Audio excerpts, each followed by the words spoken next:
Greetings, ladies and gentlemen. Today is August 4th. The Yankees continue to spiral. The Speedway Classic has come and gone. Let's talk about it.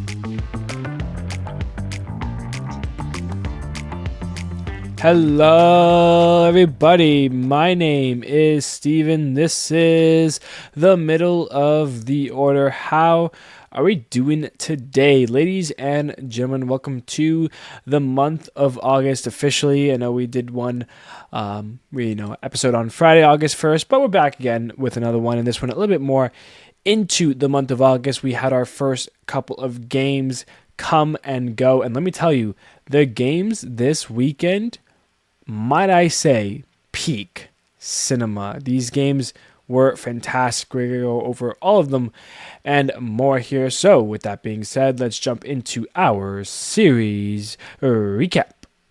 The Dodgers and the Rays start us off here. Freddie Freeman hits his 12th home run of the season, leading the Dodgers to a 5-0 win. The Rays get their get-backs. Yandy Diaz, a 2-homer game. Junior Caminero is 28th of the year. How about that? 4-0 Tampa Bay eating up the series. And how about 3 straight shutouts? 5-0, 4-0, 3-0. Dodgers take that last game and take 2 of 3 from the series against the Rays in Steinbrenner.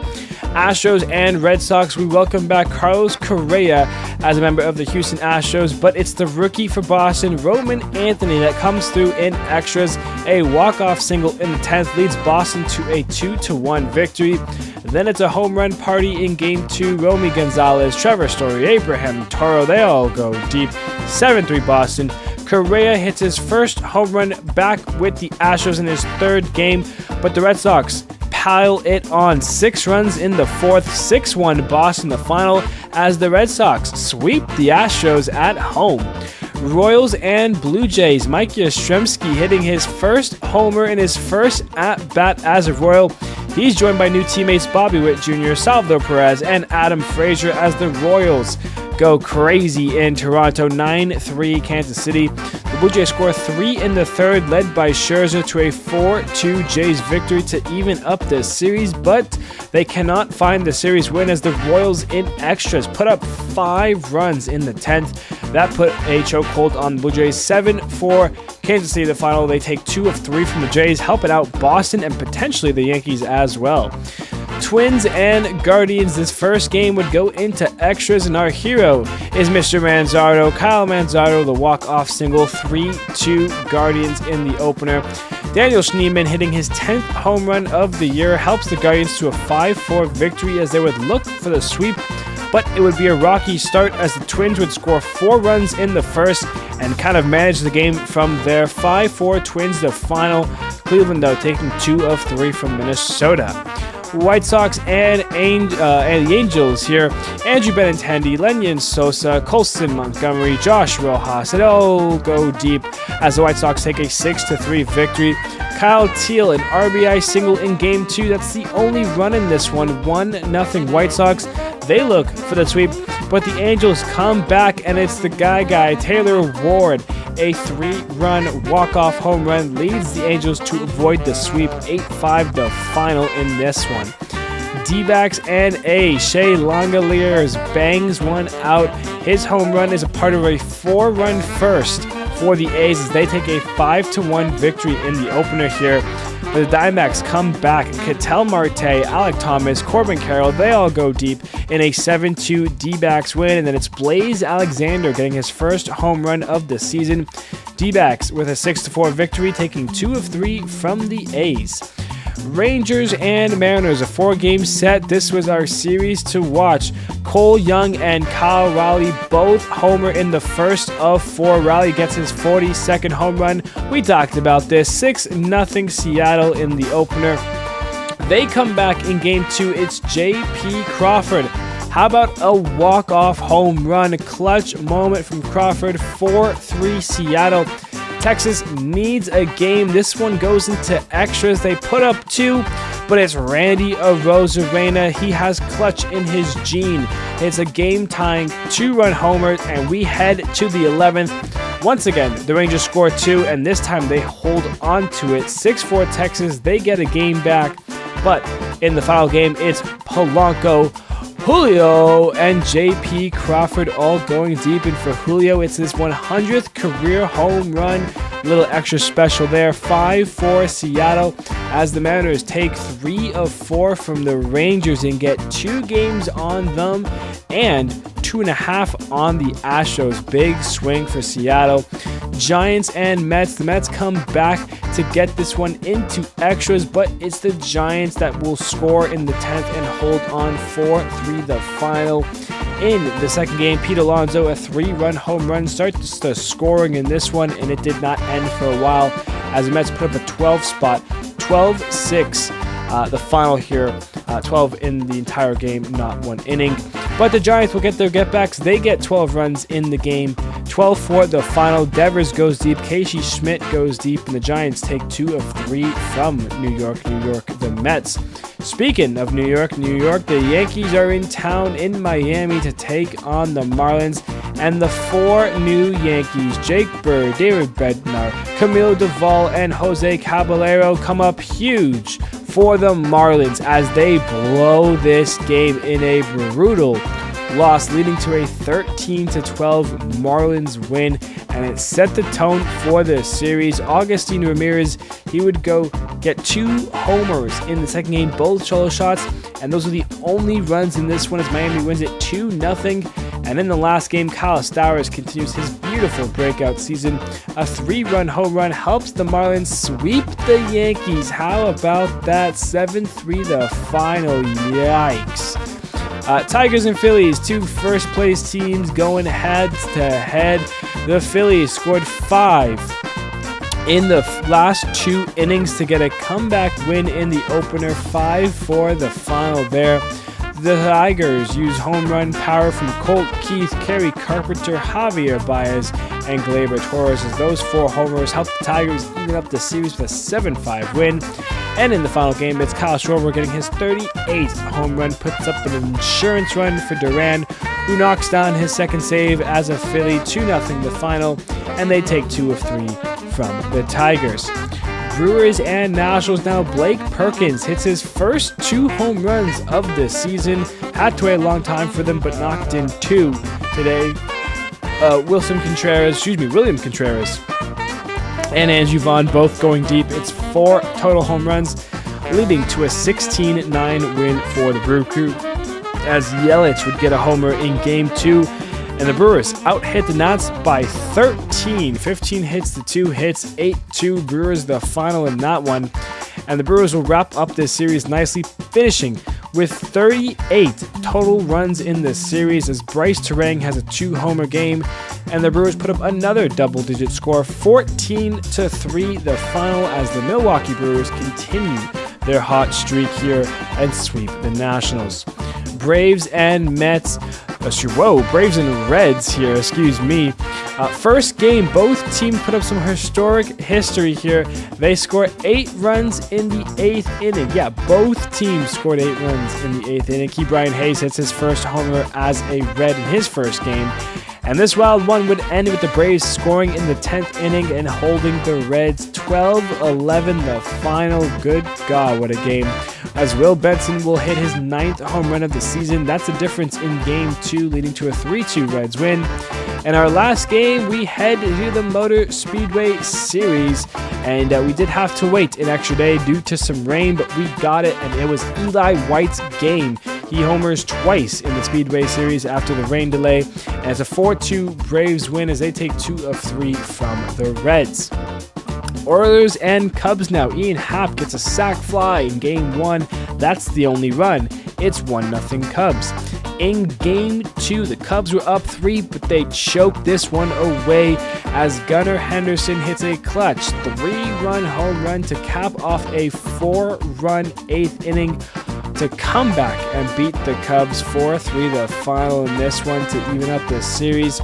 The O's tie it in the 9th in Game 3, but it only delayed it slightly because Justin Turner comes in to hit the walk-off home run. The Cubs with some vengeance, 5-3 the final. They take 2 of 3 from the black and orange. Pirates and Rockies now, an absolute cinematic game. The Rockies were down 9-0 They were down by 6 in the 8th. They were down by 4 in the 9th. And in the end, the Rockies come all the way back. A walk-off home run from Brenton Doyle, and this game was incredible. 17-16 Colorado. Liover Paguro hits 3 home runs in Game 2 to help the Pirates lose, as Orlando Arcia and Jordan Beck go deep for the Rockies. 8-5 the final. Imagine hitting 3 homers and still lose the game, but they would not lose in Game 3. Moniak, Goodman, and Beck would go back to back to back for the Rockies, but it's Spencer Horwitz with a 2-homer game and Tommy Pham going deep as well. 9-5 Pirates. The Rockies, though, taking 2 of 3. And lastly, here we have the Cardinals and the Padres. The Padres score all four of their runs, in the 5th inning, leading them to a 4-1 victory. In Game 2, it's Pedro Pages who hits a game-tying 3-run home run that sparked the Cardinals' offense in this one, leading them to an 8-5 victory to even up the series. And in the finale, Jake Cronenworth enters the Cone Zone with his home run, and Ramon Laureano gets his first home run as a Padres. 7-3 the final. Padres take 2 of 3 from the Cardinals, and ladies and gentlemen, that's your series recap. Alright, now this is usually when we would do our game of the weekend, but I'm not doing 1. Heck, I'm not doing 2. I've got 3 insatiable games, and I don't even know if I used that word correctly, but we had 3 absolute stunning games that I want to go over. The first one happened on the Thursday between the Braves and the Reds, the first game of the 3-game set here, part of the Speedway Classic. Bottom second, the Reds score first. Tyler Stevenson, an RBI double. Bottom third, it's Ellie De La Cruz hitting his 19th home run of the season to put the Reds up 3. It's a 2-run shot for him. Top of the 4th, the Braves get on the board. Michael Harris II, an RBI single, puts the Braves on the board 3-1 there. Top 6, Eli White would reach on a error by Ke'Bryan Hayes, and 2 runs would come in to score. We are tied at 3. Enter the 8th inning, and the Braves pile it on. Eli White, an RBI single. Luke Williams, a 2-run double. Matt Olson reaching on a fielder's choice to score a run. Austin Riley, an RBI single. Ozzie Albies, an RBI single that scored 2. And then Sean Murphy, an RBI double. We go from 3-3 to 11-3 as the Braves put up 8, and this game is out of reach and it is over. But in the bottom of the 8th, Ke'Bryan Hayes hits his 3rd homer of the season, the first as a Red, and it was a 3-run shot so 11-3 goes down to 11-6. The Reds are making it fun. They haven't gotten an out. They're hitting. Ellie De La Cruz, an RBI single. It's 11-7. Austin Hayes, an RBI single. It's 11-8. The tying run is coming to the plate. Still no out. Spencer Steer crushes one to left field. His 12th homer of the season, a 3-run shot, and the Reds score 8 runs on 8 hits with no outs in the inning. Both teams put up 8. This one needs extras. Top of the 10th, Marcell Ozuna, a sac fly. Braves on top, and how about Raciel Iglesias coming in, gets the save as the Braves win a wild, historic game. Both teams score 8 in the 8, 12-11 the final. That was your first game of the weekend. For our second game of the weekend, we are going to Colorado. Pittsburgh and Colorado. An absolute insane first inning here for the Pirates as Brian Reynolds gets an RBI single, and then O'Neal Cruz crushes a 451-foot grand slam, his 18th homer of the season. The Pirates are up 5. Isaiah Kiner-Falefa, an RBI single, then Andrew McCutcheon ends the inning with a 3-run homer, his 11th of the season. The Pirates were up 9-0 after 1, feeling great. The Rockies get a run back, though. Jordan Beck, an RBI single. It's 9-1. Then how about this guy? Bottom third, it's Warming Bernabel. He has came on the scene and has taken the Rockies by storm. He's been playing a hot brand of baseball. He hits his third home run already of the season. A 3-run shot puts the Rockies within 5, but Pirates aren't done. Top 4, Spencer Horwitz gets an RBI ground out to make it 10-4, and then Andrew McCutcheon adds on with a 2-run single. Pirates up 12-4. Bottom 4, the Rockies right there. Ezekiel Tovar getting an RBI double to make it 12-5, and then Hunter Goodman an RBI single. The lead is now half. It's 12-6. Pirates add Jared Triolo an RBI single. Isaiah Kinefalefa a 2-run double. It's 15-6 and a 9-run lead. Bottom 5, Mickey Moniak gets an RBI double. Tyler Freeman a 2-run double, and then Ezekiel Tovar a ground rule double that scores another run. It's a 5-run game, 15-10. Top 6, bases loaded for the Pirates. Hit by pitch to Joey Bart. The Pirates are now up 6. Bottom 8, Yankiel Fernandez gets his first homer. How about that? What a moment. Pinch hit bomb. It's 16-12.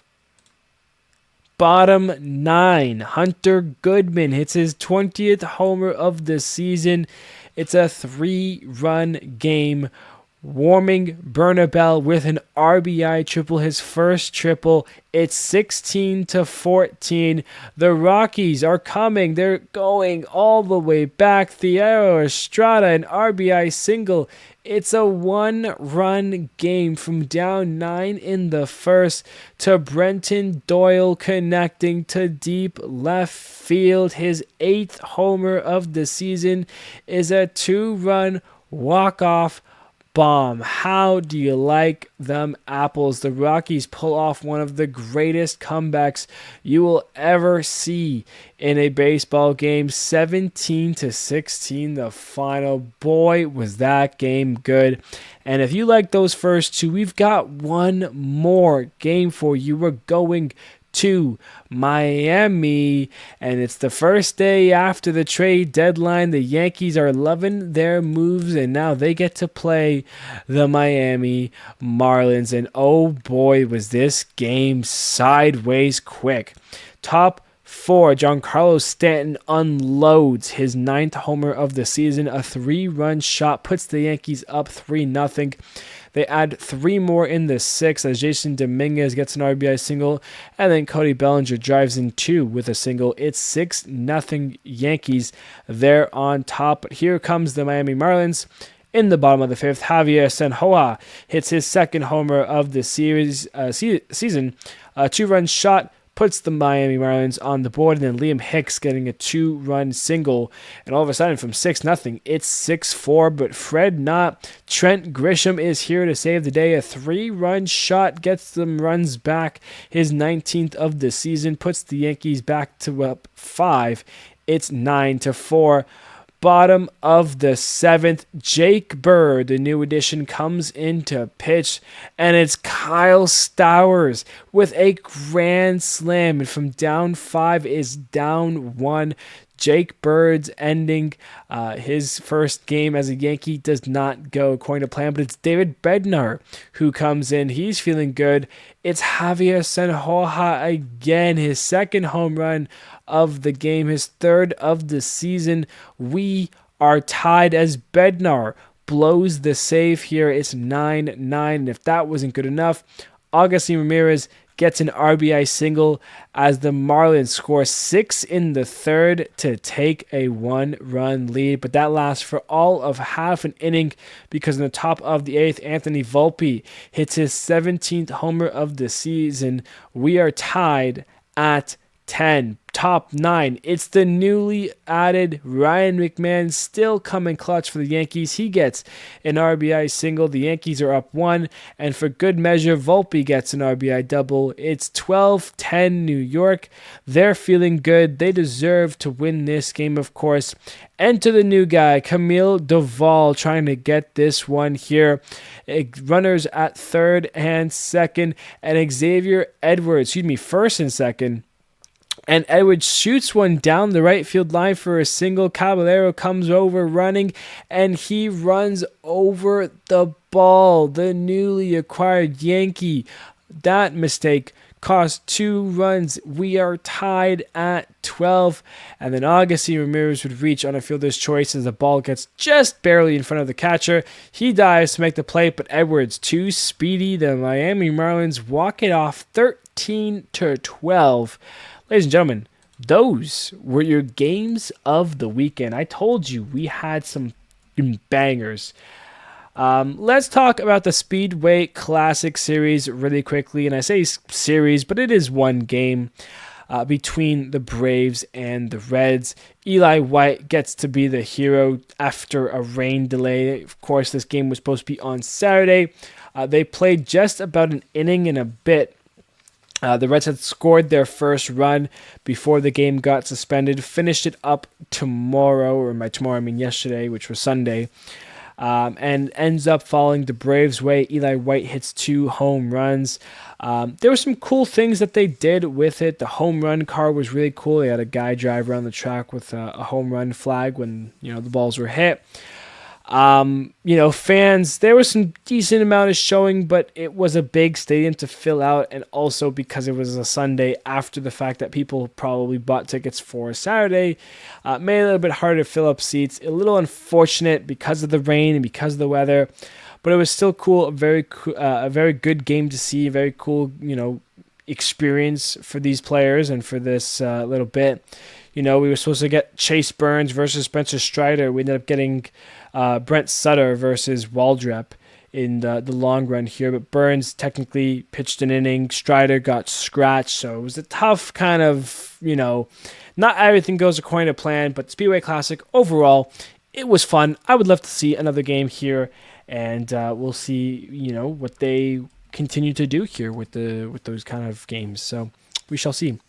Let's talk about the Yankees. We talked about them in the game of the weekend. One of them, of course, they got to make some changes, if I'm being honest. And I know that's, tough to say when the trade deadline just happened. And obviously you can't make changes here, but collectively they have 61 errors, and that's just fielding. There's been a lot of base running blunders, a lot of just mistakes that the Yankees are making. And the thing is, sometimes you make a mistake and you get away with it. The other team can't bite you on the ass. You're fine. Everything's good.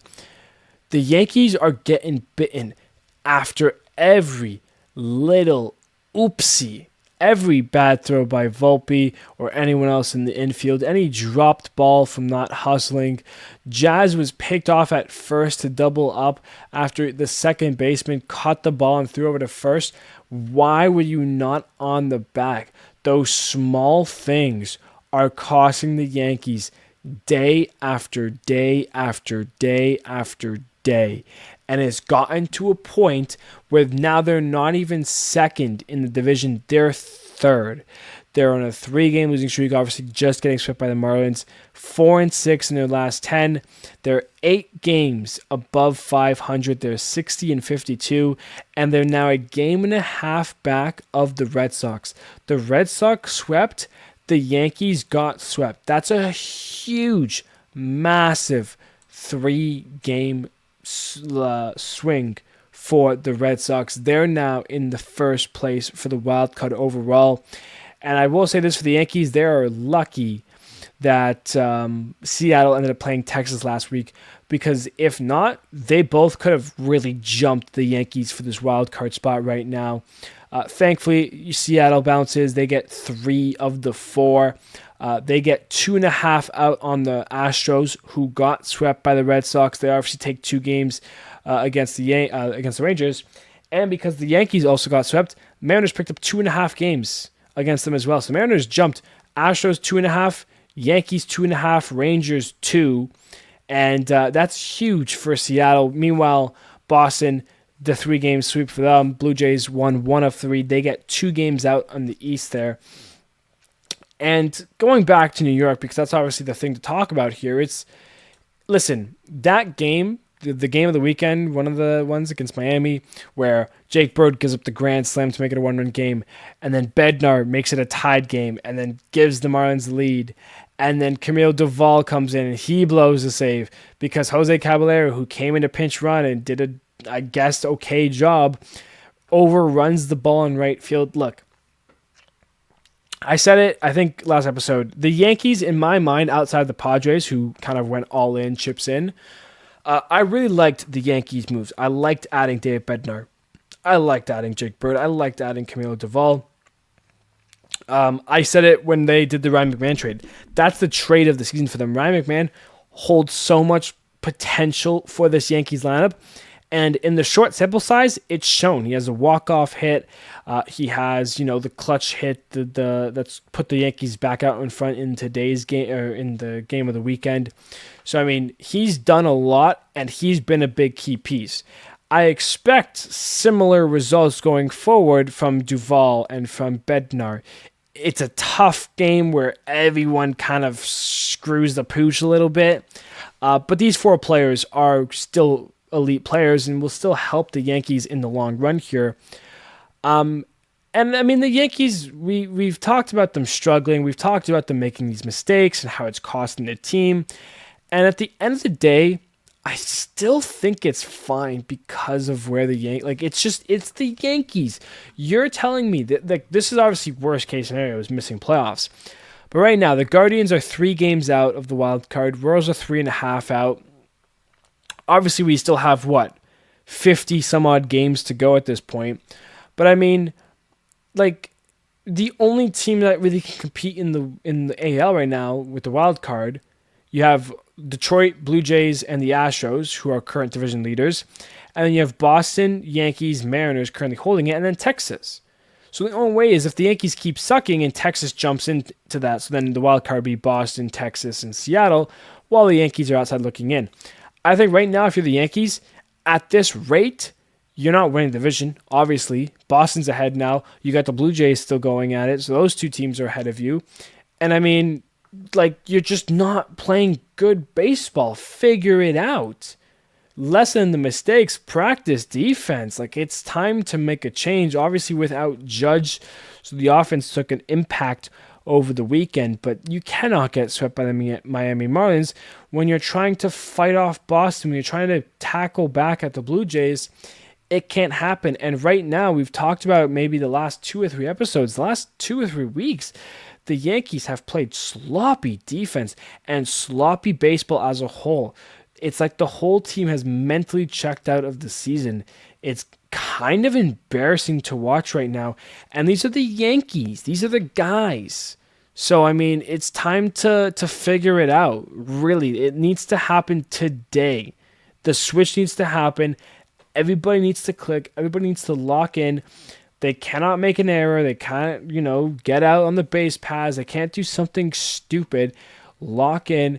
Handle the business. You're the New York Yankees. Chase down Boston. That's what it's going to come down to. But I guess we'll have to wait and see how everything unfolds, to say the least. Moving on here, let's get into our hot and colds. Yeah, not much on the baseball news front of things, but, it's okay. A little shorter episode always is nice for the soul. The hot and colds, Lenyn Sosa from the White Sox, 11 for 22 homers, 6 RBIs, 6 runs, 3 walks, a 1.459 OPS. I told you about this guy in the series recap. Warming Bernabel, 12 for 26, 4 doubles, a triple, and 2 homers for the Rockies, 7 RBIs, 5 runs, a 1.385 OPS. Spencer Horwitz from your Pirates, 9 for 22 doubles, 2 homers, 8 RBIs, 5 runs, 3 walks, and a 1.372 OPS. William Contreras from your Brewers went 13 for 28, led the week in hits, 2 doubles, 3 homers, 5 RBIs, 11 runs scored. That's what happens when you get on base, 1.357 OPS. And lastly, Trevor Story, 9 for 23, had 4 doubles and 3 homers, had 9 hits, and 7 of which were extra base hits. 8 RBIs were driven in, 7 runs scored, and a 1.419 OPS. Very good week, I guess, for Story here. As we get now to our cold players, Matt Chapman from the Giants goes 1 for 21 with 7 strikeouts. O'Neal Cruz from the Pirates, 3 for 27 with 11 strikeouts. Yes, one of those hits is the grand slam, but not enough to get you off the list here. Trey Turner is 3 for 26 with 8 Ks this week. How about James Wood? I feel like he's been on the cold side now for like 3 or 4 episodes in a row. He is still ice cold. 3 for 20 with 9 Ks. It's time to figure it out. James Wood, get into the cage. And then lastly here, Joe Adell, 3 for 22 with 7 Ks. That's your hot and colds. As we'll get into our injury updates now. And to start things off, we've got Jackson Chourio from the Brewers, 10-day IL with a strained hamstring. Miguel Vargas, the 10-day IL for him from the White Sox with a strained oblique. Yankees losing out on Jonathan Loaisiga on the 15-day IL with mid-back tightness. Evan Carter from Texas, the 10-day IL with back spasms. Jonathan Aranda, 10-day IL with a fractured left wrist, while Jacob Mizorowski, which sucks, will be on the 15-day IL with a leg contusion. Hopefully speedy recovery for him. Nolan Arenado, 10-day IL with strained shoulder. While George Springer will end up on the 7-day IL with a concussion. We also lost Trent Thornton to a torn Achilles. This is ending his year, as well as Tanner Hyuk, who will need Tommy John surgery going forward here. So those two guys, you could say, night in 2025. All right, now we've got our outstanding performances. Who was great this weekend? Newsflash, a lot of guys. Brady Singer from the Reds, 6 innings, 4 hits, no earned runs, a walk, and 10 Ks. Hunter Brown, 7 innings, 4 hits, an earned run, a walk, and 6 Ks. How about Trevor Rogers from Baltimore? Through 8 innings, 4 hits, an earned run, no walks, 8 strikeouts. It was a complete game. And he also lost because Baltimore couldn't score. This was the 1-0 game. Crazy, but a great line regardless. Gavin Williams, 6 innings, 4 hits, no earned runs, 2 walks, and 8 Ks. Michael Wacha, 8 innings, 3 hits, an earned run, no walks, and 5 Ks against the Blue Jays. Great stuff there. Matthew Boyd continues his fantastic year. 7 innings, 4 hits, no earned runs, no walks, 8 Ks. How about that from Boyd? Aaron Savali from the White Sox, 6 1/3, 1 hit, no earned runs, 2 walks, and 8 Ks. A little bit past the deadline, my friend, to show off like that. Yuri Perez, 6 innings, 2 hits, no earned runs, 3 walks, and 5 Ks. Lucas Giolito from the Red Sox, 8 innings, 3 hits, 1 earned run, 1 walk, and 4 K. Boy, has he been brilliant from them. Edward Cabrera, 6 innings, 2 hits, an earned run, a walk, and 7 Ks against the Yankees. Elite stuff there. Uncle Charlie Morton in his debut with the Tigers, 6 innings, 4 hits, an earned run, a walk, and 6 Ks. And lastly, Christopher Sanchez's counterpart in this game went 8 innings with 5 hits, no earned runs, and a walk with 6 Ks. Ladies and gentlemen, that is your outstanding performances. As we take a look now at our standings check, who is in first place right now? The Toronto Blue Jays still lead the East. They have a 3-game lead over the Red Sox, who are 8-2 in their last 10 and are on a 5-game winning streak. Watch out for Boston. While the Yankees are 4.5 back, you basically got a 3-way team battle here for the East. For the Central, the Tigers have kind of fixed up a little bit since the last time. 65-48 with an 8-game lead over the Guardians and an 8.5 over the Royals. It should be pretty solid, but we've seen epic collapses in the past, and hopefully the Tigers don't join that list. In the West, the Astros now have a 2.5-game lead thanks to Seattle and their heroic performance against the Rangers, who are now 4.5 back of the Astros and 2 games back of the Mariners. They were tied, and Seattle got those extra 2 games there, so that's your West. In your NL East, the Phillies are back in top, half a game lead over the Mets. These two teams will be battling it out until the end, and boy, am I going to want to watch those games as they get down to the wire. For the NL Central, the Brewers are on a 3-game winning streak, 67-44, still the best team in baseball, and it is, unfortunately, not close. I mean, it's like in a full game or 2 games, which is pretty big considering. The Cubs, though, are 2 games back of the Brewers for first place in the division and first place in the NL as a whole.